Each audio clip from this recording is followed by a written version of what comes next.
everyone. Welcome to Beauty in the Biz, where we talk about the business and marketing side of plastic surgery. I'm your host, Catherine Maley, author of Your Aesthetic Practice, What Your Patients Are Saying, as well as consultant to plastic surgeons to get them more patients and more profits.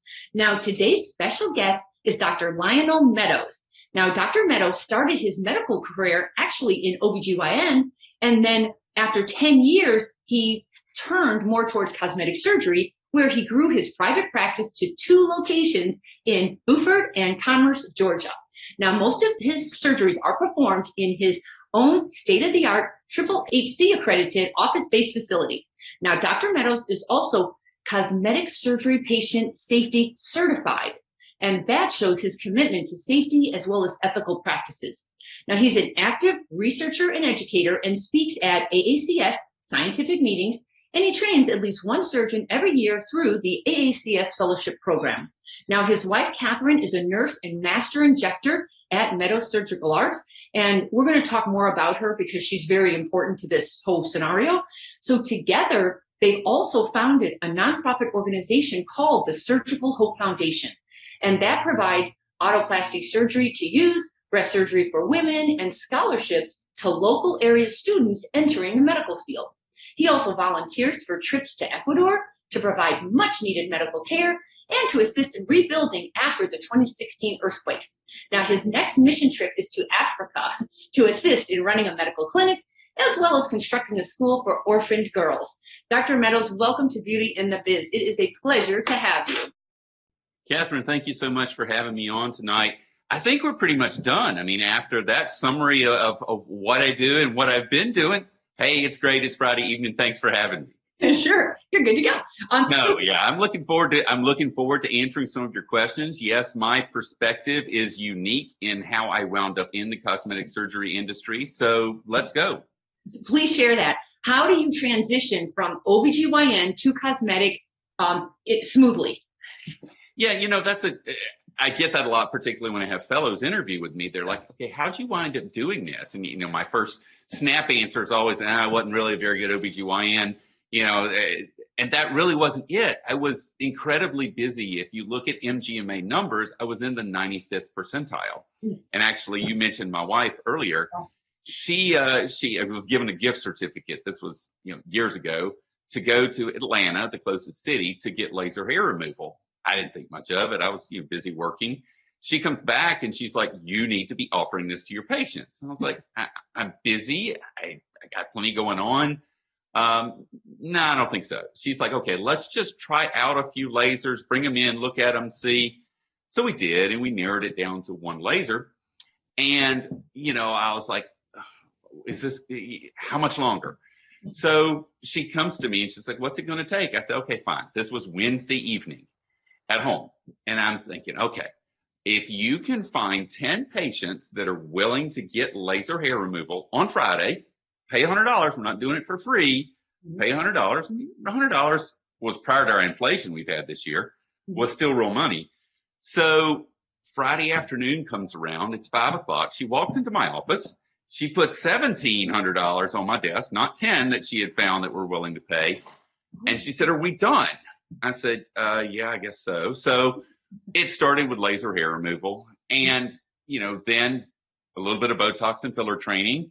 And, and it's kind of that, whole story of if you offer the patient one thing and then they ask, do you have these other things? Do you have these other things? And again, that side of the business took off and grew very quickly. I gave them 1 room. They were quickly into 2 rooms. They quickly outgrew my GYN space. So we got them another space locally. But again, I was busy as a GYN. They were starting kind of down the med spa pathway.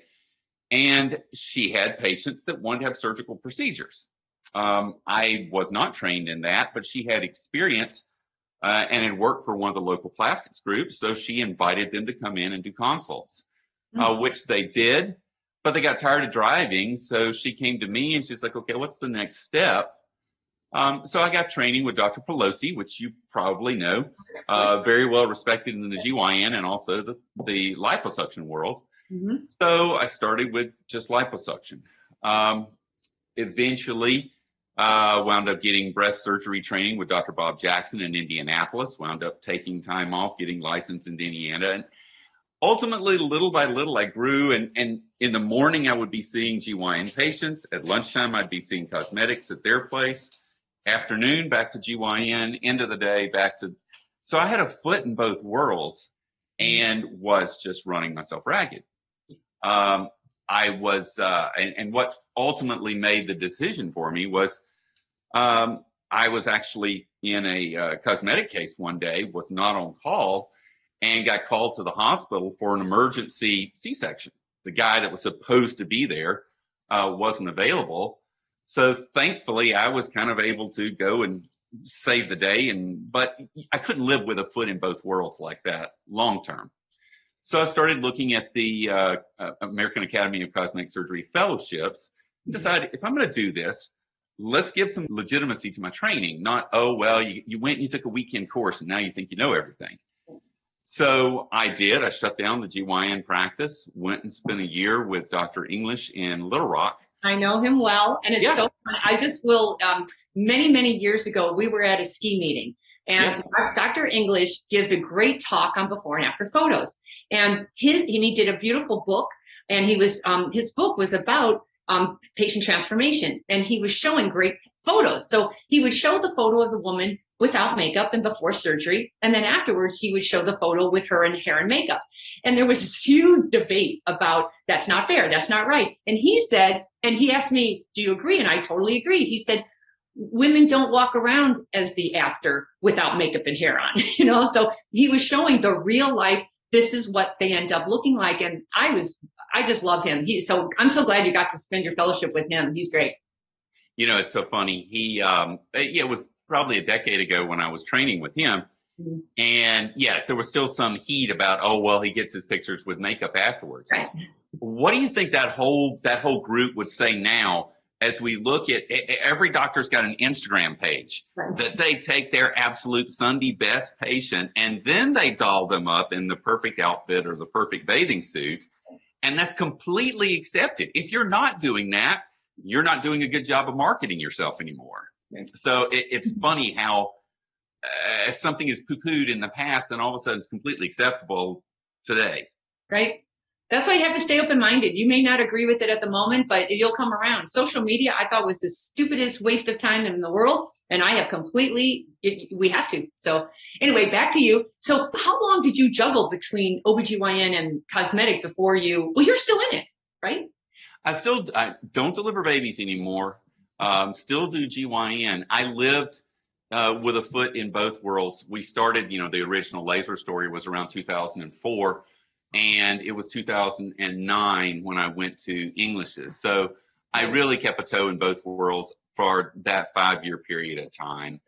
And although I do train fellows every year, and they come from 5 different subspecialties, some are general surgery, some are ENT, some are facial plastics, derm, and GYN, the GYNs do tend to gravitate to my practice because of the fact that I have done this transition. So I tell that story a lot, but even now I feel like my practice is, well, I think anybody's practice, you have to change. You have to accept the fact that the industry is going to change. Even if I was still in the GYN world, 100%, the days of doing 3 to 6 hysterectomies have been replaced by an outpatient procedure. So same thing for our world. You have to keep up. So how much of your practice now is medical or cosmetic surgery versus non-surgical versus gyno? I am about 95% cosmetic these days. Oh. Really, the only remaining GYN patients are either patients that are established cosmetic patients, or they've been GYN patients for years and years and years, and they've been in the practice, and I continue to do it as a courtesy for them. Insurance within the practice, I had maintained. It got down to be about 2% a couple of years ago, and Dr. English said, "Hey, why are you still doing that?" Because he didn't do insurance years ago. And even this year, I ran the numbers and I was down to 0.02%. And finally, I told my office manager, okay, yeah, enough is enough. So We no longer really wind up doing a lot of insurance cases, but we offer, we still do some of those GYN things for honestly, a fair and probably discounted thing, because I love those patients. They've been with me for years, and they supported me when I made that initial transformation of my practice, because, only 30% of those patients wound up following me when I went to the next stage. So yeah, there are plenty of times I just see them for free, because it's that word of mouth that is so good for my practice. Or, okay, fine, they're coming to see me for the GYN issues, but they're also coming to visit our med spa. They're also coming to get Botox or fillers or some of my other things I do. So you were able to track, because that's a really big deal. For you to start a cosmetic surgery practice, it's certainly helpful to have this huge database, but everyone's got to be realistic. It's a different patient who was giving you an insurance card, and now you're transitioning for them to give you a credit card. So you're lucky. If you got 30%, that's brilliant, because I'll bet that was a pretty good list. And what a great way to get started, guerrilla style. Just go with the patients who already know, like, and trust you, and they'll follow along. So that's if you can pull that off, that's a great way to just jump in and get into this rather than start from scratch. Yeah, I guess I have two thoughts there. First of all, you're right. Regardless of how you feel about GYNs doing cosmetic procedures, you hit the nail on the head. Those patients trust you already. They like you already. And if they were comfortable with you doing procedure A on them, and that you're knowledgeable, you know how to do that procedure and manage any potential complications, they're going to feel good about you taking care of these other things. Mm-hmm. So yes, you're absolutely right. That really does help. The other thing is, if you look at the GYN practice, 99% of those patients are female. Mm-hmm. If you look at the cosmetic world, we're still at about 89% female and about 11% male population in the cosmetic world. Mm-hmm. So yeah, I agree. That really did make the transition easier. The other thing, and there's two different schools of thought on this. As I'm training fellows, or people ask me, hey, how would you go through this process? I tell them, don't quit your day job, meaning don't give up that source of income that you have over here until you've kind of established yourself in this other world here. Now, there are a few people out there that take the opposite approach, is, oh, well, you want people to completely forget that you were a gynecologist one time and completely see you as maybe so, but not. Most people don't have this huge nest egg that they can take and throw at the practice until it's up and flying. That would be so stressful. I would say keep your day job, do the side hustle until you're real clear that you're able to cover your overhead, and then jump. Because eventually you do have to jump if you're going to compete with the big boys who eat, sleep, and drink this, and you're just, it's a hobby. It can't be a hobby anymore. It's just too competitive. So I know it's not easy to transition, but I know you did a great job with that. So let's talk about, how did you end up with 2 locations? Because I have issues sometimes with the 2 locations. It's more overhead. It's more people to manage. It's more buildings to manage. It's more of everything. And unless it's an economies of scale kind of situation, it can be a real pain in the neck trying to pull that off. Or do the pros and cons weigh in the favor of, sure, let's keep expanding? My practice is a great example of what you just said, in that be careful when you scale. Scale is the business buzzword of 2022. I had someone come for an entry-level interview last week and said, oh, I want to scale in your practice. I was like, okay, so you want to be the receptionist for 3 different practices? But what happened with us is, I actually had 3 locations for a period of time. And I had the Buford location, which was wildly successful and definitely made up for the additional personnel and overhead and other things down there. I had another location that was barely profitable, but the level of headache that came along with it made it, I after a year or 2, I closed it, not because it wasn't profitable, but because the headache factor did not offset, what it was doing for the practice. So why 2 locations now? What makes Buford successful? Commerce is probably about an hour and 10 minutes from downtown Atlanta, the Peachtree area, where it's wildly competitive. Mhm. The great thing about that location is that in 2008, 2009, when the economy was, recession, depression, struggling, being that far out, I didn't have as much competition, and that made things a little easier starting to practice. Buford is about 30 minutes closer to Atlanta. It really is. It's a suburb of Atlanta. And there was a vacuum. There were not a lot of cosmetic surgeon, plastic surgeon types in that area. And Gwinnett County, which is where it's located, had 800,000 people living in that county. And it was essentially, in spite of it being a big area, it was underserved. So that's what made it, wildly successful for us, and what's allowed us to continue. That's been our area of growth. It's gone from being just an aesthetician down there to then it grew to a nurse practitioner, and actually now we're up to 2 nurse practitioners plus got a doc that's coming online down there this summer. So yeah, that's kind of how. Be careful when you start thinking about scaling. Make sure you're not just adding to your headache, but it's going to be, a return for that headache. So where do you fit into this scenario? Because you have 2 locations, but 1 OR surgical suite. Yeah. I would assume, is the goal to bring people to your surgical suite? Like everyone else is doing the non-surgical and they're leading new cosmetic patients to you in 1 location, or are you running around to both locations? No, I go to Buford a half a day a week. The rest of the time I'm in the Commerce location. The question always gets asked, well, why not build a second OR down there? I say, okay, well, now you've got 2 facilities to maintain HHHC certification with, so every time that rolls around, you have additional training, additional expense. So it's going to be very unlikely that I wind up adding a second surgical facility. But it's tough, because right now I operate 5 days a week. Wow. So I've got to create OR space for this new surgeon that's coming online this summer. Mm-hmm. But my first and foremost thing to do is not going to be to put a second OR in down there.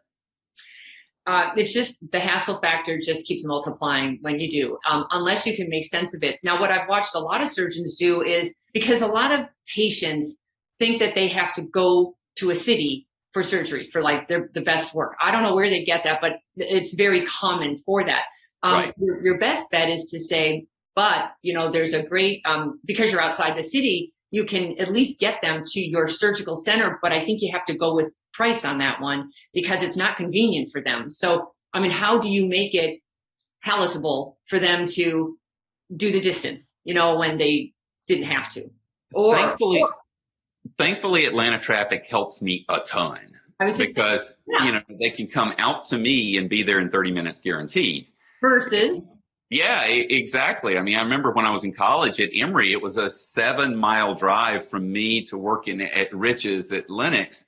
And sometimes that was a 45-minute drive to go 7 miles. So it hasn't been that tough a sell as long as the post-op care and the pre-op care can be done in the Buford location. They don't mind coming out to Commerce for the surgery or maybe even that first post-op visit. Mm-hmm. But yeah, afterwards, as a matter of fact, they usually get, if it's a flat case, breast lift, breast reduction, facelift, tummy tuck, usually we'll put them in the hyperbaric chamber the first day prophylactically. Even if everything looks great, we'll still put them in the chamber. Mm-hmm. And those Buford patients that would have to drive up the next day to get in the chamber, they would do it because they felt like it was better for them. But still, it was a little bit of struggle. It's hard enough to get a family member or friend to drive you the day of surgery, but now you're asking them to do it 2 days in a row. So we've added a second chamber down in the Buford location. That's not an issue anymore. No, you have your own hyperbaric chambers? Yeah. Those aren't cheap. They're not cheap, but on the other hand, when I first started doing this, I had done a facelift on my mother-in-law. Again, this was 10 years ago, just finished at English's place where he does, 80, 85 facelifts a year. So we do her facelift and she has a tiny little dusky area on one side of the flap. And I'm looking around to see where a chamber is because in Little Rock, it's right down the road. So there was Athens or Atlanta. Well, So we sent her to Athens, and then they were closed on the weekend. So now we're having to, cart her all the way to Atlanta. So, of course, she did great. It healed great. But all of a sudden I'm looking at, okay, what are my options? Because if I do enough of this long enough, I might have that patient that really, really needs a chamber. Mm-hmm. And that's why we made the investment. And the nice thing is it's held up well in spite of the fact that we use it a lot, mm-hmm. but it's held up well. And again, return on investment on that one has very much been worth it. Oh, nice. I had a facelift before, and I did like 4 treatments of the hyperbaric chamber. And at the time, I didn't know what this was all about. I was just like, whatever, because I had a stop date. I needed to be up and running in a very, finite amount of time.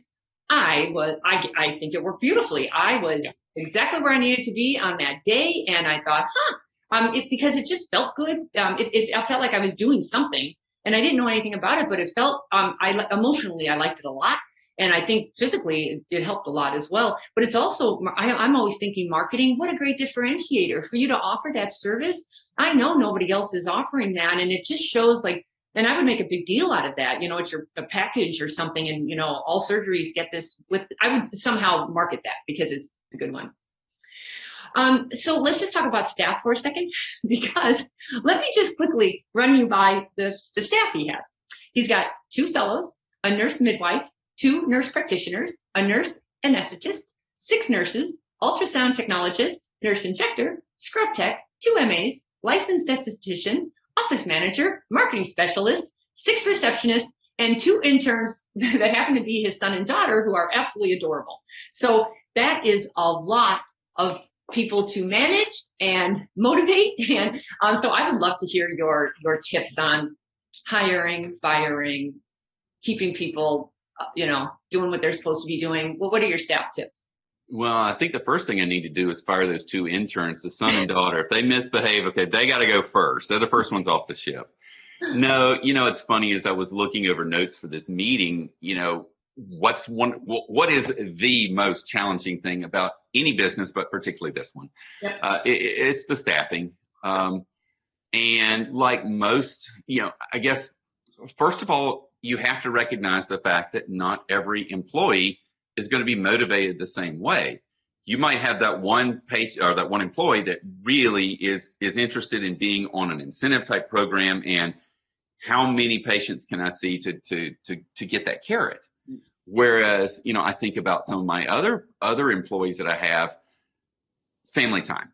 If my child has a soccer game on Wednesday afternoon at 2:00, I want to know that Dr. Meadows is going to figure out a way for me to be able to get to that. And if it means I'm short $1 or $2 in my paycheck, that's okay. So flexibility is more important to others. So that's been, I think, the thing that most of the time has made me successful in terms of keeping and managing the employees that I have, is recognizing the fact that you can't put together a one-size-fits-all package.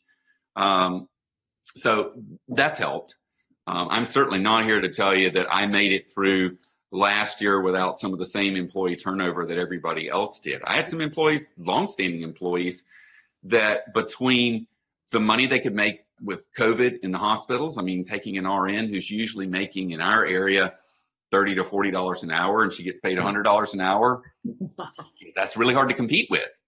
The other thing that happened is people kind of got used to being at home and living on a little bit less. So, some of that employee turnover I went through last year, one of those nurses, she's still at home on the farm with the family. And good for her. I really miss those times out going running with my daughter in the morning. So, we went through some of that. Thankfully, I was blessed by having some longstanding relationships with nurses that were in the hospital that were glad to kind of come out of that high stress COVID setting and be in more of a private practice setting. As a matter of fact, I still have a nurse that she kind of bounces back and forth between the two. She'll work weekends in the hospital and work during the week for me. Flexibility, again, is important to her because she's got a child that rides competitive motocross. So she needs to be able to be off certain days. So maybe that answers your question. That's just kind of me sort of freewheeling as to what it's been like for me managing, the 26 or so employees that I have. I just know that that's such a big job, and I hope you're not doing it all on your own. And I do a lot of consulting now with leadership. How does a solo practitioner float this big boat with all these people and still be the surgeon and be the leader and the visionary and the manager? And I hope you're not being the manager. Like, I think you're pretty good about delegating. And I know you have an office manager. I would say one of the big issues would be the doctors still can't let go of control often, and they want to micromanage, or the other opposite. They just want to go hide in the OR and never be seen from again, and hope everyone works out okay. But I just think if you could be the leader and the visionary, so they get where this is where we're going, and then you have that buffer between you and the staff, so you get to stay the good guy. And if there are disciplinary issues, I would rather have an HR person handle that for you, or the office manager, because you just can't I don't think how you can get involved in 26 staff's, lives and beliefs and feelings and wants and needs. Holy cow. It's a lot. Now, have you hacked my phone? No. Because that's almost verbatim one of the texts between me and my office manager. Again, I was off this week. But I'm at the golf course with my son, huge rain downpour. So we're under a tree in Florida trying to stay dry. And my office manager's texting me about something. And yeah, that was exactly it. I sent her a text and I was like, hey, look, you guys make a good decision. I can't micromanage anything. I can't micromanage with the size, again, back to our word scale that we've grown to. Just can't. You've got to have quality people in front of you. And Buford has grown to the point that, yes, there's a practice manager, Deanna, you probably met her at the Vegas conference, that handles, those types of things. Employee, again, the emotional things that can happen within the practice. But we're to the point that Buford has grown to the point it needs its own person as well. Now, sometimes those people do wear more than one hat. We're not a hospital where you have a head of engineering and a head of this. Sometimes they have to wear more than one hat, but the person that can't wear all of those hats and still be an excellent surgeon is Dr. Meadows. Okay. So just out of curiosity, I love that you're trying to accommodate the staff's needs. For some want flex time, some want more money. I have never found, how do you make that work? Because one thing we do in leadership is we say we work together as a team. We also celebrate together as a team. And so I have been hitting the bell about have fun in the practice. Everyone's got to have fun now. Everyone's got to, enjoy their life and working towards the why and all of that. And I get that.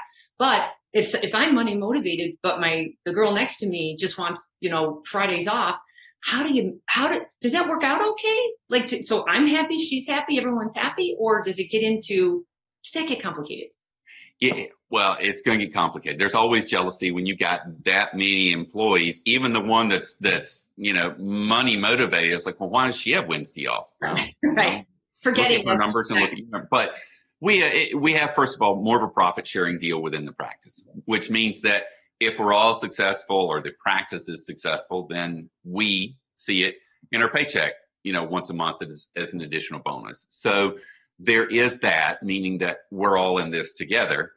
And then there are individual providers within the practice, the injectors, the aestheticians, that have their own their own incentive packages. And even now, as we look at what's going on with social media and what's driving consults, everybody's kind of got their own. And it's the hardest part is HR has to kind of keep an eye on this. The receptionists are bonus based on the number of new consults that they actually get off of the phone and show up in the office for an office visit. So, there's that situation. Then there's the injectors. Then there's the aestheticians. Plus, globally, there's, what's the practice doing? Mm-hmm. And there's, throughout the year, there's a couple other things that I do. Black Friday, the day after Thanksgiving, is not necessarily a paid holiday. But if we make our October number, then guess what? Everybody not only gets Thanksgiving Day, but they also get Black Friday, which is pretty cool. If you're out shopping or hanging out with your family and, oh, by the way, I'm still getting paid. Hey, this is cool.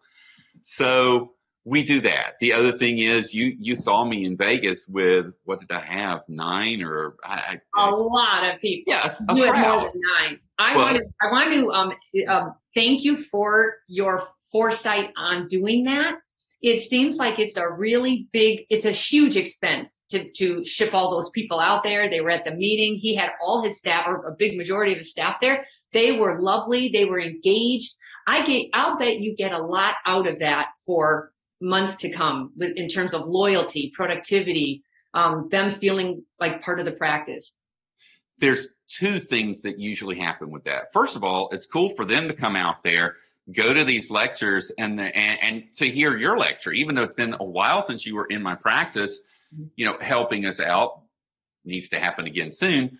But the cool thing is they go out there and they're like, hey, wait a minute. First of all, I know that lady. I've seen her videos.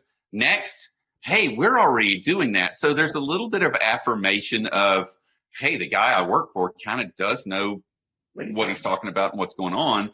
Yeah. And then we also use it as kind of a strategic planning session so that we can come back from Vegas with a list of things that we actually want to accomplish in the practice. Now, the scary thing, I was looking over my list before this week off, and we've taken care of 90% of that list. So, but again, that can't just be Dr. Meadows. The nice thing is we come back and one of the nurses that was out there, Brianna, you probably remember, she was wearing like this purple sequin leopard pantsuit the first day.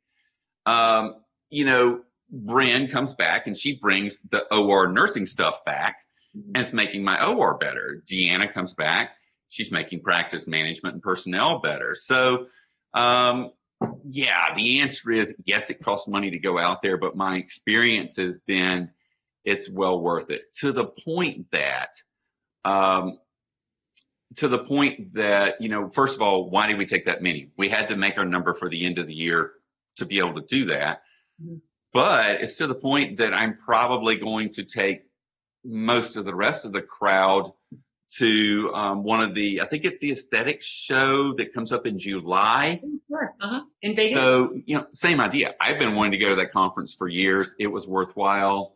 So again, we've kind of got that carrot out there for them that if we perform well the first half of the year, then people are going to get to go do it. So as long as it's worthwhile and as long as we're coming back and we're making the practice better, not just purely the dollars and cents and what goes in Dr. Meadows' bank account, but thankfully I'm blessed to the point that the practice, it has grown and it is successful. And what motivates me at this point is more a matter of pride. How well are we doing what we say and what we advertise that we're doing? So yeah, there's the business and the practice management side of it, but also, a certain amount of pride in delivering. Oh, for sure. Now, we can't get past business without talking about your wife, because she is amazing. She's an injector, a master injector. How involved is she in the practice, and how difficult? I'm going to do a session one day on husbands and wives working together. I think that's a different topic, but just give me how's that going? Because you've been doing it forever. Yeah, it's funny. It's going well, and you're right. It would be a great one to do a session on because, there's some people that have this perception of, oh yeah, it's the crazy doctor's wife. Yeah, I mean she gets in and she's our injector that we throw that problem patient at, that she's been to 2 or 3 other practices. She's had this horrible outcome and her Botox is just a mess and going everywhere. Catherine is the one that gets that patient, and has to take care of the emotional side of what's going on with that patient. They're scared, they're frightened, they're mad, they're frustrated, and then has to take it and turn it around. So that's really her role in the practice. She's always been the one that sort of set the brand and the standard for the practice. Mm-hmm. But her role these days is kind of more of a subspecialist of taking those patients that are challenging or have had bad outcomes somewhere else and making them feel good. So now, where is she this week? She is in the Dominican. You talked about the Ecuador trip. Right. That we've done in the past. Their mission trip in the Dominican. She's been part of a health clinic down there. She's actually kind of been in charge of the pharmacy. And so she's been in Dominican, comes back on Sunday. I'm looking forward to it, mostly because it has been. You heard my story at the beginning about the laser. It's a team effort for us. We were talking briefly about Joe Niamtu and his wife, and she's been there from the beginning. She's friends with not only Joe, but also his wife. She's a great bridge for our practice from me, who's kind of the doctor, surgeon, engineering, nerdy type that at times, admittedly, can be a little boring. She's very much that bridge to, the rest. So, miss her. Looking forward to her being back home on Sunday. All right. I love her. I think she's such a big asset and a big part of the success of your practice. I think you're so right. She sets the standard. You can feel when you're talking to her, you're going to get the best service possible. Mm-hmm. She takes it so seriously. So I just love her. Anyway, so just to wrap up the business, just give us one big business mistake that you wish you hadn't made, but you learned a lot from it, or others could learn from it without going through the same experience you did. Wow. Okay. First of all, for my fellows, my office is very much an open door. Literally, my office is open and sits right across the hallway from the practice management side of things. So I don't necessarily mind sharing my mistakes because, man, I don't want to see those guys or anybody else go through it. The first thing that comes to mind is a device, and that has to do with just a matter of with devices and manufacturers and salespeople. They'll promise you this, and this particular company was like, oh, we're going to do direct-to-consumer marketing. That's how people, and it was at that point, it was a very everybody didn't know what it was. It wasn't a name brand thing. And well, after it had been sold and purchased 2 or 3 times after that, the direct-to-consumer marketing finally started happening. My frustration with it was, I had to spend so much of my marketing dollars to educate the public, and this was prior to social media where you could do, one post and one story, and now people know about it. Mm-hmm. So I had to spend so much of my marketing dollars to sell that particular product, to educate people about it, to where it wasn't anything that was cost effective for me. So that's one. The other thing, if you're a surgeon, don't operate on smokers. Urine test them prior to their surgery, even day of surgery, and don't be afraid to step away. Thankfully, I'm blessed. I don't have a lot of complications, but some of the more difficult ones have been in smokers in the early days. Always. And I'm always surprised at the meetings when the doctor says, you know what, they said they quit smoking, 2 weeks before surgery. And I thought, no, I'm from Chicago. I grew up with cigarettes and beer. And I thought, I haven't touched that in, 40, 50 years, but you don't just, when you're a smoker, you're a smoker. It's not like a hobby. You're in or you're out usually. I'm just so surprised. Why take the risk? I've seen way too many. And the thing about it is the risk is on both parts, the surgeons and the patients. And the patients tend to negate that because they want to get their surgery done. But here's where we are now. I mean, a urine continine test is under $1. We test them the day of. And if it's positive, I go in and you'll hear all kinds of stories. And, for me, I was like, hey, look, I'm sorry. I know it's probably just secondhand smoke from your job as a bartender and that type of thing. I get it, but, it's in your system and we don't want you to have that horrible complication and be out of work a lot longer than you want to be. So again, it's kind of whatever story they want to sell me, that's fine. I don't want to argue that point or even find out. At the end of the day, if the nicotine test is positive, thankfully, and I think even if you're, even for a young early surgeon that's like, man, I really need this case. Mm-hmm. Yeah, but you don't need the headache that goes along with it. Just don't do it. Mm-hmm. So you're, and the nice thing is so many of us have to deal with reviews and Yelp and that type of thing. What are they going to do? Go home and trash you online for, Dr. Meadows did something really safe today. He protected me from a bad outcome. there's not really they can go and say that's going to drag you down or your practice down for making a decision that's based on patient safety. For sure. Let's switch gears and talk about marketing. You had talked about Buford and Commerce. At one time, they weren't very competitive, or you had a pretty good, grasp of that community. How is it now? How has it changed in so many years that you started? Well, Buford kind of had a head start because it's closer to Atlanta and had 800,000 people in it. There just wasn't enough of me to go around to be down there that much. But still, it's grown to the point that, it alone without a doctor down there does half of what Commerce does that's got a doctor and an OR and all those types of things.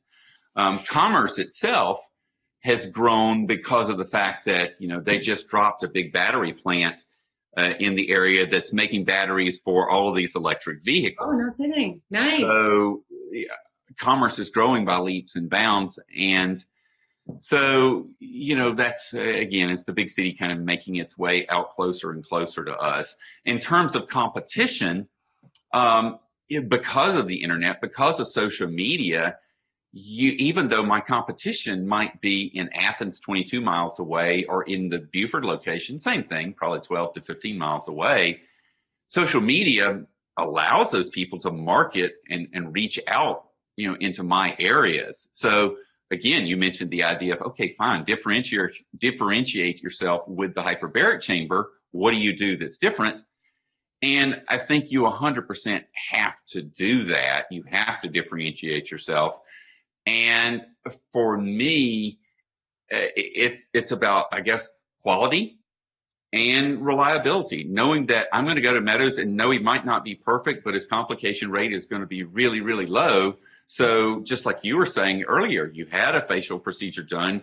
You didn't want to have that downtime. Who can I go to that's going to get me a nice result, but also get me turned around so that I can get back to work? So, again, great results, very, very low complication rate.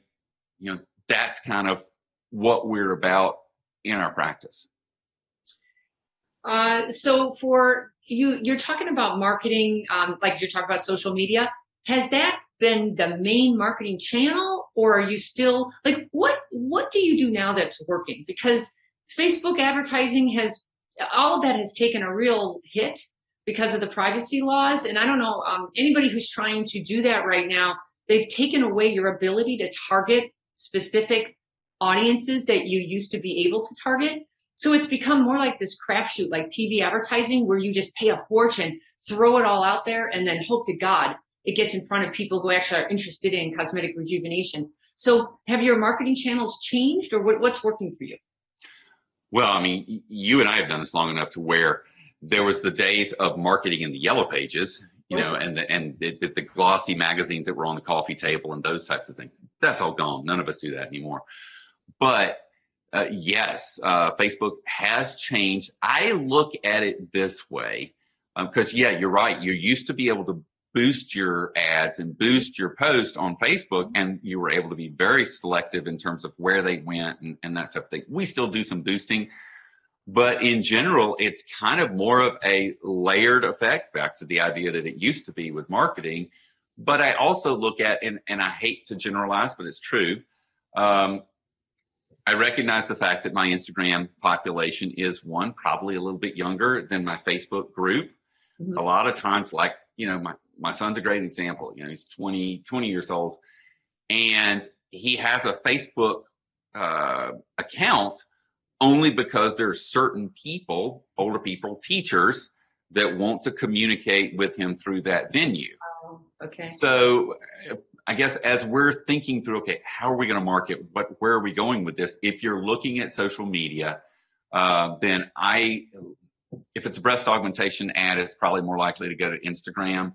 However, this last weekend, I had a header peel post that went wild on both Facebook and Instagram. So I look at it that way: older population, younger population, but it's not quite. Again, it's kind of, I hate to say it, it's a little bit more of a shotgun approach. I tell you what, as I look at what's working For me, and it's rough and it's a little bit crude, but it's one of those places that it's always there, is that when I go in for that consult, first question is usually developing a rapport. Hey, where are you from? What do you do for work? Just to get a little bit of information about them and to start a conversation. Third question is always, how'd you hear about us? Yep. And because even though they might have used that super special phone number that they got through whatever other marketing thing we're trying to track our return on investment, usually they've also talked to their friends, and there's that word of mouth thing. So again, if you think they came in through Instagram, yeah, it was Instagram plus their friend or somebody else that they talked about. So for me, yeah, it's kind of a checking the pulse type of thing as far as what's going on with my marketing, but always, hey, how'd you hear about us? How'd you wind up here? Because, I mean, like a lot of good practices, I have patients that come from a good ways away. So I really want to know, how in the world did that military officer from Japan wind up in my practice? So, you're always curious, first of all, but also you want to know, hey, what's working? I want to add to that, because when I consult in practices, I say to them, be careful with the referral source. It's not a straight shot like it used to be. When they're calling on the phone and you have a really good trained receptionist saying, oh, by the way, how'd you hear about us? The caller will just throw out, I don't know, internet. They'll say Google or something.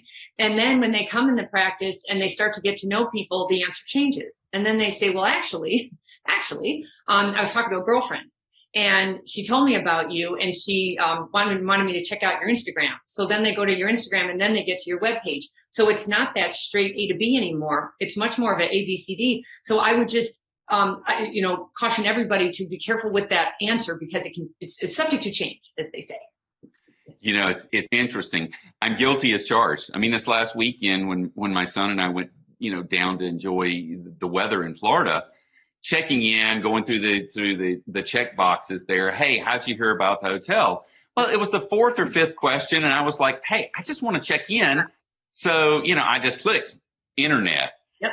But the reality is I had done a lot of research before I decided this is definitely where we're going to stay. So yeah, what you said and I said is it's not a direct A to B anymore. It's guaranteed to be, okay, B, I think it's where I want to get, but let me talk to a few people that have been down this road. I know you have a social media manager on staff. Yeah. Do you believe everyone has to have that in today's world? Like somebody who is responsible for your social media profile? You may still be involved. You're heavily involved in your social media. How are you working that out? How much of your time is spent, or how much are you able to delegate to that other person?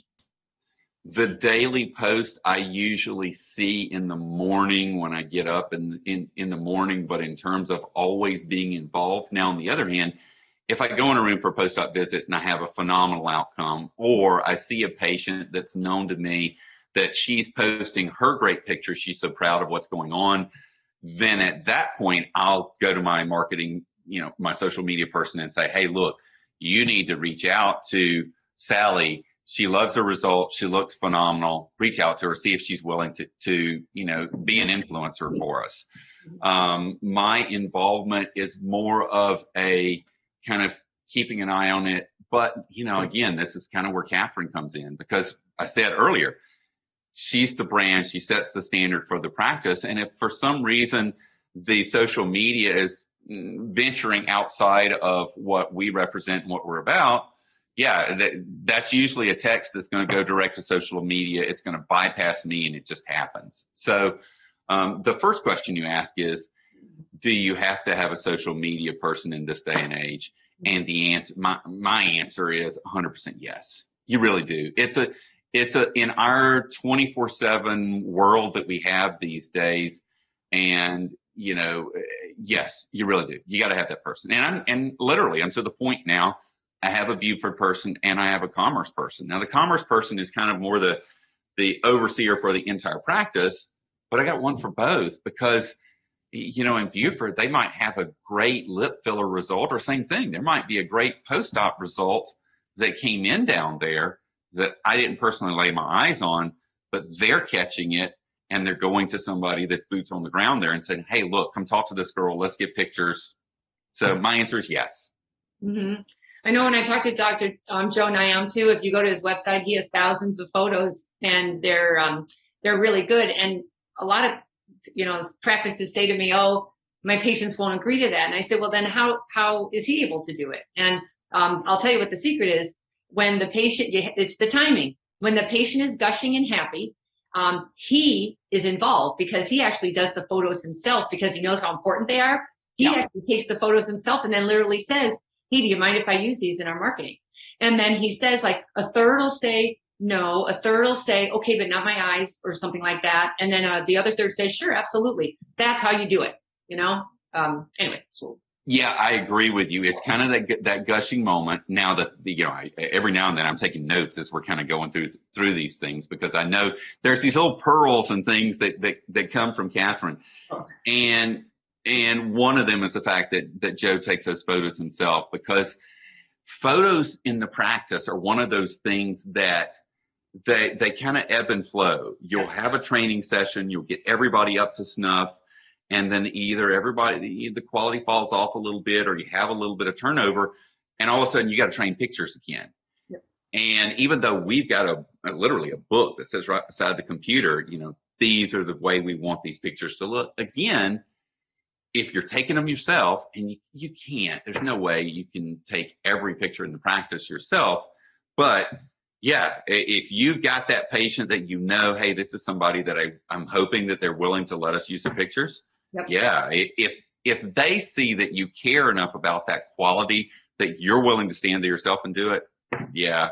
And I also agree with the thirds that you say. You'll have maybe a third that say that, no, I really don't want you to use my pictures. But again, it's kind of back to where we started here in our Instagram, Facebook world. There are fewer and fewer of those patients that are saying, oh, no, I don't want you to see I don't really want you to use my pictures. Right. Easily half are going to say, oh, yeah, well, pull a tattoo out or something like that. And then there are others that, all for, hey, yeah, I'll be happy to do a glamour photo shoot for you. But that's the timing. And that's so true. Now that everyone's into social media, that really took away a lot of that, oh, I would never. This is all very private. Nothing seems to be private anymore. People seem to be very transparent about every little thing going on in their lives. So it has to have gotten easier. But I would say I would just be strategic. If you, the surgeon, are involved, I would just selectively pick those photos that you're just getting a great result, a wow experience, great transformational photos, and use those, use your time to take that one. You don't need to take all the photos, but I would be strategic about it. So let's talk about your philanthropic efforts, because you are very much about giving back. And I did a talk on this recently about Good to Great, and why are the top practices so good and so successful? And every one of them had a philanthropic pro bono angle to their practice.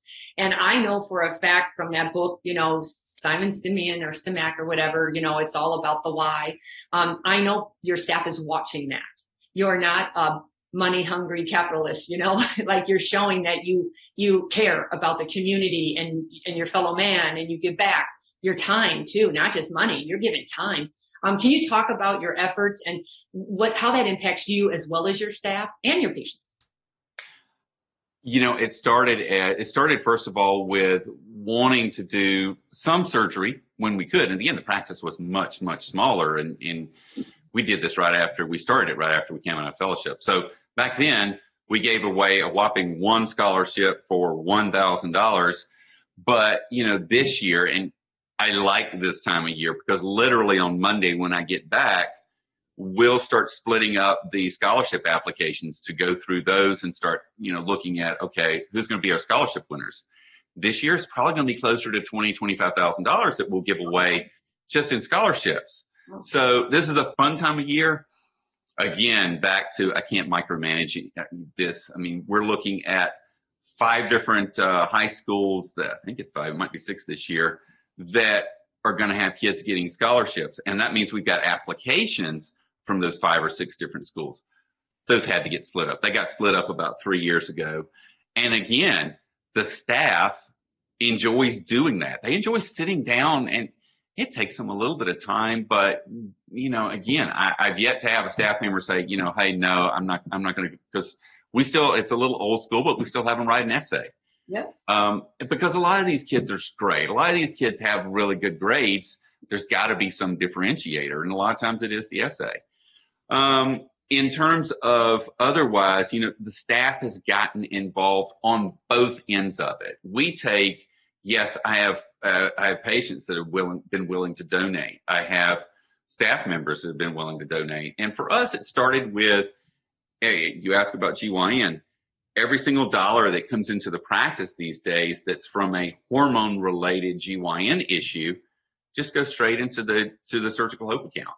Oh. So they see us doing it, and they, I remember it was in Beaufort a few weeks ago. It was a gentleman that had lost a massive amount of weight, and he wanted to have a procedure done. And at the end of the day, the money was going to come up a little short.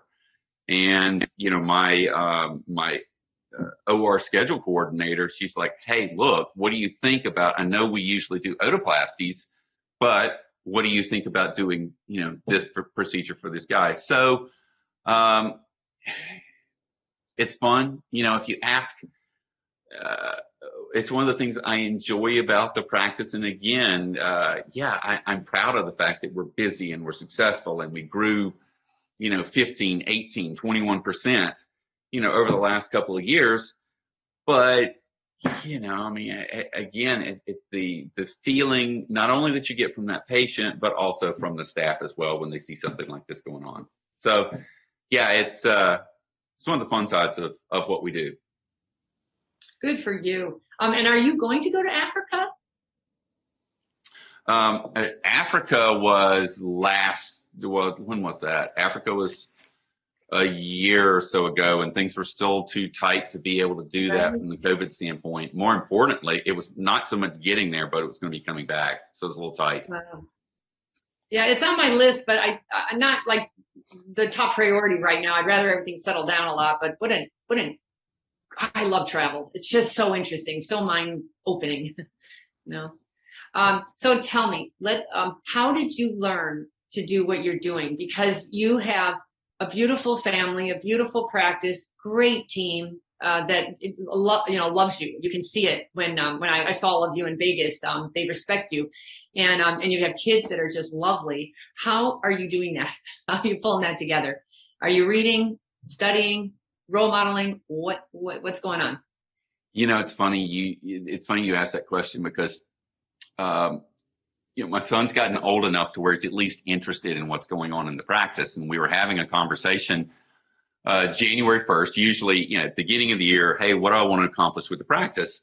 And we were making a drive across Atlanta. So we were talking about this. And he asked that very question about halfway through the drive. He's like, how'd you learn about this? I said, Unfortunately, they don't teach you this in medical school. They don't teach you this in residency. If you're lucky, you might pick it up in fellowship. And I think it has to do with, first of all, being willing to shut up and listen.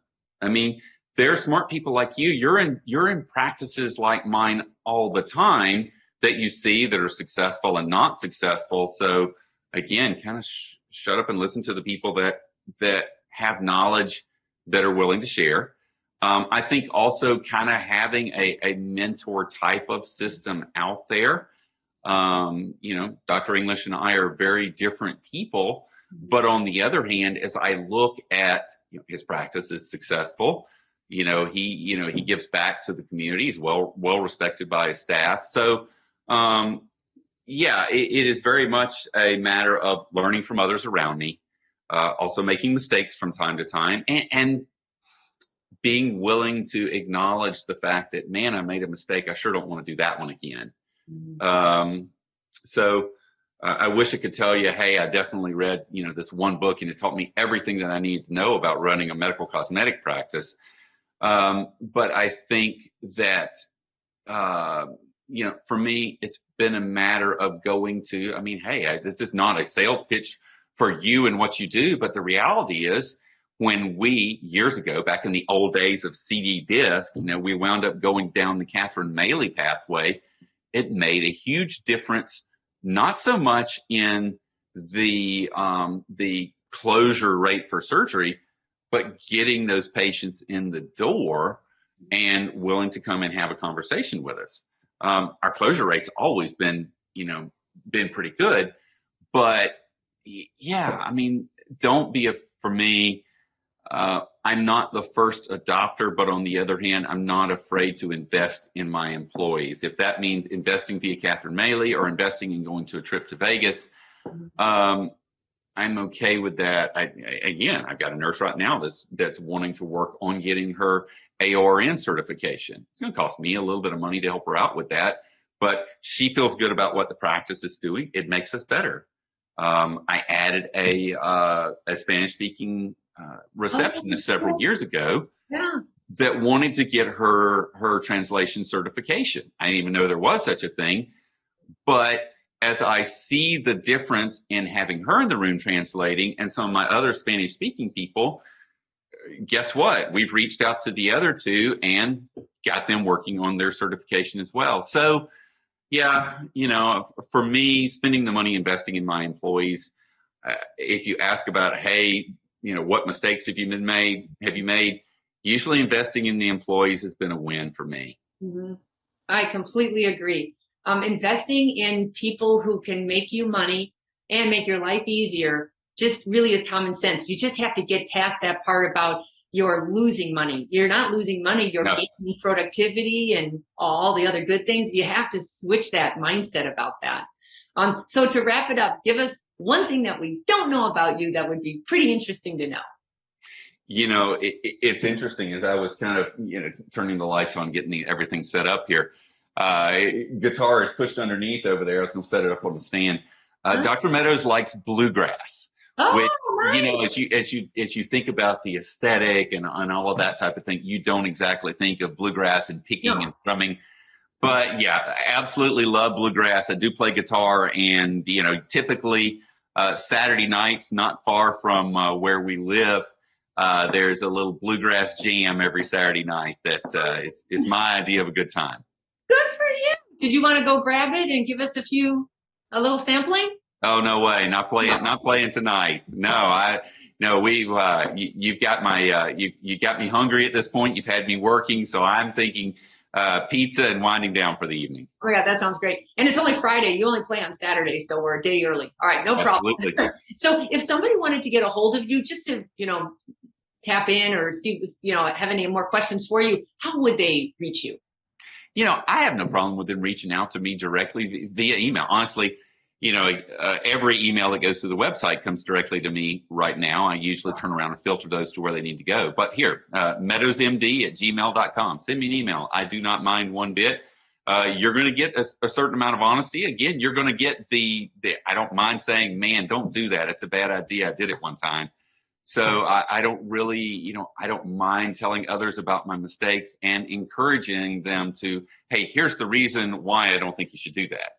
So anyway, Catherine, thank you. I've enjoyed this. Again, I look forward to having you in the practice again sometime soon.